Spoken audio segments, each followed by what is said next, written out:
when I talk to people about doing the future authoring program, they often put it off. And it's not surprising because it's hard. But it's more than that. They think, well, I don't know how to write. I'm going to do a bad job. I don't really like assignments. I'm going to have to do it perfectly.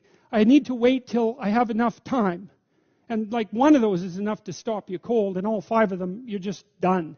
And so I tell people, do it haphazardly, a tiny bit at a time, and badly.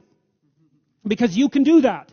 I tell my students when they're doing their thesis, master's thesis, write a really bad first draft. And then we have a little conversation about that, because they don't think I mean that.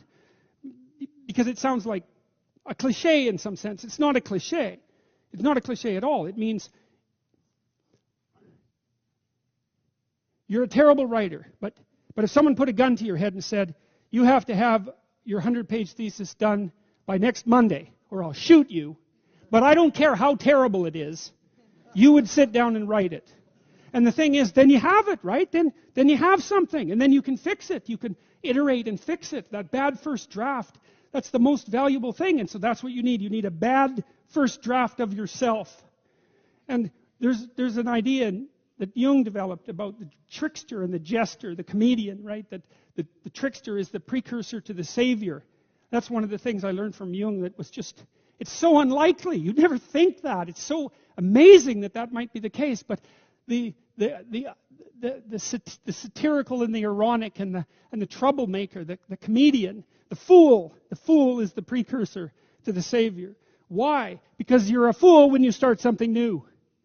And so if you're not willing to be a fool, then you'll never start anything new. And if you never start anything new, then you won't develop. And so the willingness to be a fool is the precursor to transformation. And that's the same as humility. And so if you're going to write your destiny, you can do a bad first job. You're going to get smarter as you move forward. That's the thing, is that so something beckons to you. That's what happens here. Maybe the star that Geppetto wished on was the wrong damn star. But at least it was a star, right? At least it was in the sky. At least it moved him forward. And so you say in your life, well, something grips you and fills you with interest. And you think, well, should I do that? And the answer is, if not that, then something. What if it's a mistake? It's a mistake. Rest assured. What do you know?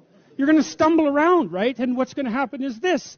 You're going to move you're going to not stay in stasis. You're not going to wander around in circles. And I see people like that. They said, well, I never knew what to do, and now I'm 40. It's like, that's not so good. That's not so good.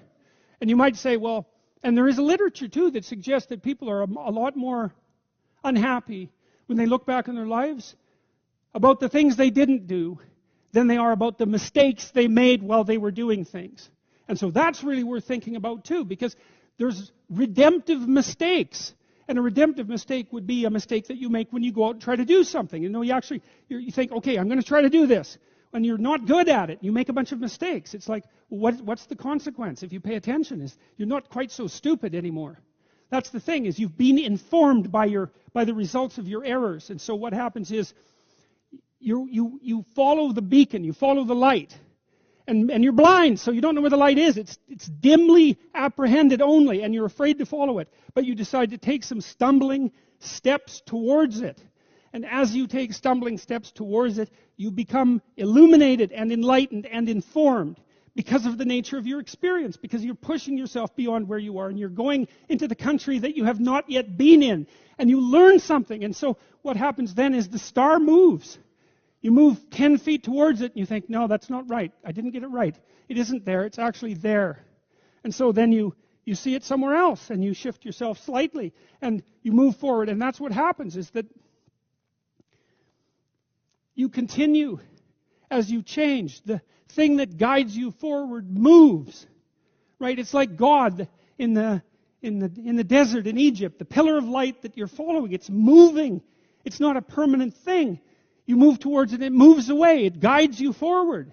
And so you say, well, is what I'm aiming at paradise itself? And the answer to that is no, because what do you know? You couldn't see paradise if it was right in front of you. But you might get a glimmer of it. And so you move towards it, and you grow. And then the next time you open your eyes, you see a little bit more clearly. And that's what happens, is that just happens over and over. Right? It keeps moving. And so you move like this. But the thing that's so cool is that all those zigs and zags, you say, and each of those zags and zigs is a catastrophe. I hit a wall, my God, and then I had to die a little bit, and I barely got back up. It's a phoenix transformation at each turn. And it's painful. But the thing is that even though you've traveled 20 miles, let's say, on that road, and you've only moved 3 miles forward, you've moved 3 miles forward instead of falling backwards, because that's the thing too, is that if you stand still, you fall backwards. You cannot stand still, because the world moves away from you if you stand still. And there's no stasis, there's only backwards.